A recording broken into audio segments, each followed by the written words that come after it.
விளக்கமாக விளக்கி இருக்கிறார்கள். கண்ணியத்திற்குரியவர்களே, இரண்டாவதாக நபிகள் நாயகம் ஸல்லல்லாஹு அலைஹி வஸல்லம் அவர்கள் சொன்ன செய்தி, இன்ன குல்ல ரிபா மௌதுஉன் வலாக்கின் ரூஸு அம்வாலிக்கும் லா தظلمون ولا تظلمون. வட்டிகள் அனைத்தும் என்னுடைய காலடியின் கீழால் வைத்து மிதித்து நசுக்கப்படுகிறது. வட்டிகள் அனைத்தும் என்னுடைய காலடியின் கீழால் வைத்து நசித்து மிதிக்கப்படுகிறது என்றாலும் உங்களுக்கு மூலப்பொருள் திருப்பி தரப்படும். நீங்கள் அநியாயம் செய்யவும் மாட்டீர்கள், அநியாயம் செய்யப்படவும் மாட்டீர்கள். வட்டி யாராவது கொடுத்திருப்பீர்களே ஆனால் உங்களுக்குள்ள மூலப்பொருள் அசல் பொருளை தரப்படும். ஆனால் வட்டி என் காலடியில் வைத்து மிதிக்கப்படுகிறது என்று நபிகள் நாயகம் ஸல்லல்லாஹு அலைஹி வஸல்லம் அவர்கள் இரண்டாவது பிரகடனத்தை வெளியிட்டார்கள். கண்ணியத்திற்குரியவர்களே, அன்று பெருமானார் ஸல்லல்லாஹு அலைஹி வஸல்லம் அவர்கள் சொல்லுகிற பொழுது அது அநாகரிகமாக தெரிந்திருக்கலாம். ஏன், சில வருடங்களுக்கு முன்னால் கூட ஒரு நண்பரிடத்திலே நான் பேசிக் கொண்டிருக்கும் பொழுது அவர் வாதாடுகிறார், வட்டி இல்லாமல் உலகத்தில் எப்படி வாழ முடியும், வட்டி இல்லாமல் எப்படி வாழ முடியும், வட்டியை போய் தடை செய்கிறதே உங்களுடைய மார்க்கம் என்று சகோதர சமயத்தை சார்ந்தவர் என்னிடத்தில் கேட்டார். ஆனால் இப்பொழுதுதான் தெரிகிறது வட்டியின் மூலமாக எவ்வளவு பெரிய வீழ்ச்சி இருக்கிறது என்பதை வல்லரசுகள் எல்லாம் உணர்ந்து விட்டன. அவர்களுடைய வட்டி தொழிலின் மூலமாகவே பேங்கை நடத்துகிற காரணத்தினால் 80% பேங்குகள் திவாலாக ஆகிவிட்டது. பெருமானார் ஸல்லல்லாஹு அலைஹி வஸல்லம் அவர்கள் பிரகடனப்படுத்தி 1430 ஆண்டுகள் பிறகு அந்த உண்மையை இன்று சமுதாயம் கண்டிருக்கிறது. வட்டி வீழ்ச்சியைத்தான் தரும், வட்டி அனைத்தும் என்னுடைய காலடியில் வைத்து நசுக்கப்படுகிறது என்று நபிகள் நாயகம் ஸல்லல்லாஹு அலைஹி வஸல்லம் அவர்கள் ஆசையில் அவர்கள் வெளியிட்ட அந்த இரண்டாவது செய்தி உலகமெல்லாம் இன்று உணர தலைப்பட்டிருக்கிறது. கண்ணியத்திற்குரிய பெருமக்களே, வல்லரசுகள் எல்லாம் கிட்டத்தட்ட 240 பேங்குகள் மூடப்பட்டிருக்கின்றன. அமெரிக்காவிலே 240 பேங்குகள் மூடப்பட்டிருக்கிற அதே நேரத்திலே ஷரியத் பேங்குகள் 140 பேங்குகள் திறக்கப்பட்டிருக்கின்றன.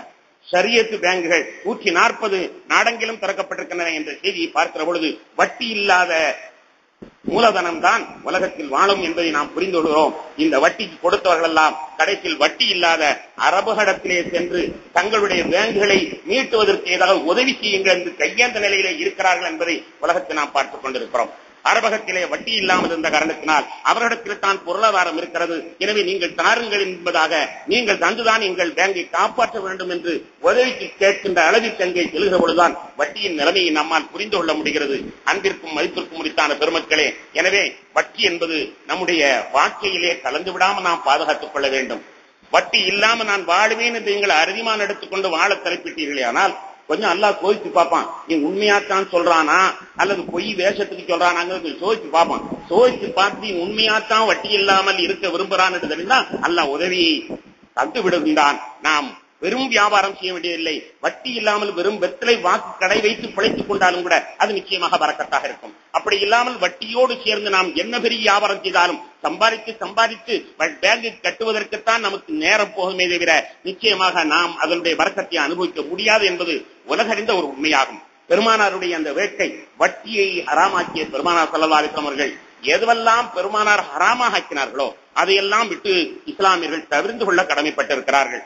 எதெல்லாம் ஹராம் ஆக்கினார்களோ, பெருமானார் ஏன் ஹராம் ஆக்கினார்கள்? அவர்களுக்கு அந்த பொருளின் மீது அவர்களுக்கு ஒரு பொறாமையா, பொருளின் மீது பொறாமையா? இல்லை. ஏன் ஹராமாக்கினார்கள்? எது மனிதனுக்கு இடையூறு அளிக்குமோ அதைத்தான் ஹராமாக்கினார்கள். அவனுடைய உடலுக்கு இடையூறு அளிக்கக்கூடியதாக இருக்கலாம் அல்லது அவனுடைய மனோரீதியிலே இடையூறு அளிக்கக்கூடியதாக இருக்கலாம். அதைத்தான் நபிகள் நாயகம் ஸல்லல்லாஹு அலைஹி வஸல்லம் அவர்கள் ஹராமாக்கியிருக்கிறார்கள். பெருமானார் ஸல்லல்லாஹு அலைஹி வஸல்லம் அவர்கள் சொல்லுகிற செய்தி ஹஜ்ரத் ஜாபிர் ரலியல்லாஹு அவர்கள் அறிவிக்கிறார்கள். புகாரி முஸ்லிமிலே பதிவு செய்யப்பட்டிருக்கிறது. இன்னல்லாஹ வ ரசூலுஹு ஹர்ரம பைஅர் ஹம்ரி, அல்லாஹ்வும் அல்லாஹ்வுடைய ரசூலும் மதுபானத்தை விற்பதை ஹராமாக்கி இருக்கிறார்கள். வல் மைக்கத்தி, இறந்து போனதை செத்து போனதை விற்பதை ஹராமாக்கி இருக்கிறார்கள். வல் ஹின்ஜீரி, பன்றியை விற்பதை ஹராமாக்கி இருக்கிறார்கள். வல் அஸ்னாமி, சிலுவைகள் விற்பதை ஹராமாக்கி இருக்கிறார்கள் என்று நபிகள் நாயகம் ஸல்லல்லாஹு அலைஹி வஸல்லம் அவர்கள் சொன்ன செய்தியை புகாரியிலையும் முஸ்லிமிலையும் பதிவு செய்யப்பட்டிருக்கிறது. எதெல்லாம் ஹராமாக்கப்பட்டிருக்கிறதோ அதெல்லாம் விற்பனை செய்வதும் வட்டிக்கு ஈடான வியாபாரம் தான். ஹராமாக்கப்பட்ட அனைத்தும் அவைகளை விற்பனை செய்வது வட்டிக்கு ஈடான ஹராமானவைகள் தான். இதனால் தான் இஸ்லாத்தில் ஒரு பொது நியதியை சொல்வார்கள், எதை உபயோகிப்பது ஹராமோ அதையெல்லாம் விற்பதும் ஹராம், எதை உபயோகிப்பதை இஸ்லாம் தடை செய்திருக்கிறதோ அதையெல்லாம் விற்பதும் ஹராமாகும். கண்ணியத்திற்குரிய பெருமக்களே, இது ஏன் இங்கே நான் தெரிவிக்கிறேன் என்றால், சமீபத்தில் நான் பத்திரிகையை பரட்டி பார்த்துக் கொண்டிருக்கின்ற பொழுது அக்டோபர் 1ஆம் தேதி என்று நினைக்கிறேன், அக்டோபர் 1ஆம் தேதி பத்திரிகையிலே ஒரு செய்தி வந்திருந்தது. கேட்டமைன் என்று ஒரு பொருளை குக்கரில் இருவர்கள் கடத்தினார்கள். கேட்டமைன் என்ற பொருளை குக்கரில் இருவர்கள் கடத்தினார்கள். என்று சொல்லி அந்த இருவரும் முஸ்லிம் வாலிபர்கள் என்று அந்த செய்தியும் அது மண்ணடியைச் சேர்ந்த இடத்தில் உள்ள செய்தி என்பதாகவும் அந்த பத்திரிகையிலே வந்த செய்தி உண்மையிலேயே அதிர்ச்சியை தந்தது. அது என்ன கேட்டவன் என்பதை விசாரிக்கிற பொழுது பத்திரிகைகள் நமக்கு தகவலை தருகின்றன. அது சாதாரணமாக மாடு ஆபரேஷன் செய்யும் பொழுது உபயோகிக்கக்கூடிய ஒரு பொருள், ஒரு கெமிக்கல்.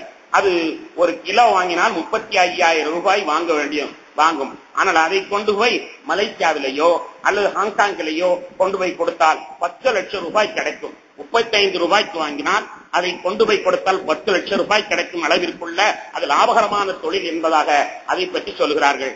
ஆனால் அது மிக மோசமான மதுபானமாக, மிக மோசமான மனிதனை கெடுக்கக்கூடிய, அறிவை கெடுக்கக்கூடியதாக இருக்கிறது. அமெரிக்காவிலே அதற்கு பேர் ரேப் ட்ரக் என்பதாக அதற்கு பேர் வைத்திருக்கிறார்களாம். அமெரிக்காவிலே ரேப் ட்ரக் என்று அதற்கு பேர். அதாவது கொக்கோ கோலா பானத்தை பெண்கள் பெரும்பாலும் குடிப்பதில்லை.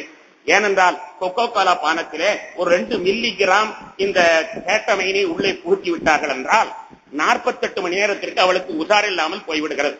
48 மணி நேரத்திற்கு அவளை என்ன செய்தாலும் அவளால் மறுக்க முடியாது. எனவே பெண்களை கற்பழிப்பதற்கு ஒருவர் அல்ல, 48 மணி நேரம் 48 பேர் கற்பழித்தாலும் கூட அவளால் ஒன்றும் பதில் சொல்ல முடியாத அளவுக்கு அவளை அறிவை இழக்க செய்திருந்த அளவிற்கு கொடூரமான ஒரு பொருள் என்பதை பத்திரிகைகள் நமக்கு சொல்லி காட்டுகின்றன. அமெரிக்காவிலே அப்படி ஒருவர் இருப்பதை கண்டால் அவர்களுக்கு தூக்கு தண்டனை என்றும், இன்னும் ஹாங்காங்கிலே 10 வருடம் அதற்கு சிறை தண்டனை என்றும், மலேசியாவிலே 6 மாதம் சிறை தண்டனை என்றெல்லாம் பத்திரிகைகள் அதை பற்றி விலாவாரியாக விளக்கிக் கொண்டிருக்கின்றன. அன்றான பெருமக்களே, கெமிக்கல் என்ற பெயரிலால் நாம் அதை வியாபாரம் செய்கிறோம். ஆனால் ஹராமுக்கு பட்டு குஞ்சம் என்று நாம் பெயர் வைத்தாலும் அது பட்டு குஞ்சமாக ஆகப் போவது கிடையாது.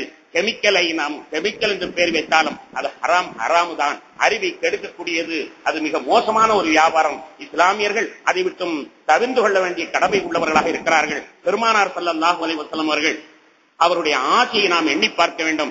இஸ்லாமியர்கள் முழுமையாக வட்டியிலிருந்து நீங்கக்கூடியவர்களாக இருக்க வேண்டும். இன்னும் எதுவெல்லாம் ஹராமோ அதை விட்டெல்லாம் அவர்கள் ஒதுங்கக்கூடியவர்களாக இருக்க வேண்டும் என்பதை எண்ணி பார்க்க வேண்டும். வியாபாரம் செய்யக்கூடியவர்கள் எதை உபயோகிப்பது ஹராமாக இருக்கிறதோ அத்தகைய வியாபாரத்திலே தலையிடாமல் தங்களை அவர்கள் பாதுகாத்துக் கொள்ள வேண்டும். ஹராம் எவ்வளவு வந்தாலும் அது ஹானியைத்தான் உண்டாக்குமே தவிர அழிவைத்தான் தரும் தவிர முன்னேற்றத்தை தராது. நமக்கு அது தேவையை அடக்காது என்பதை சிந்தனை செய்து பார்க்க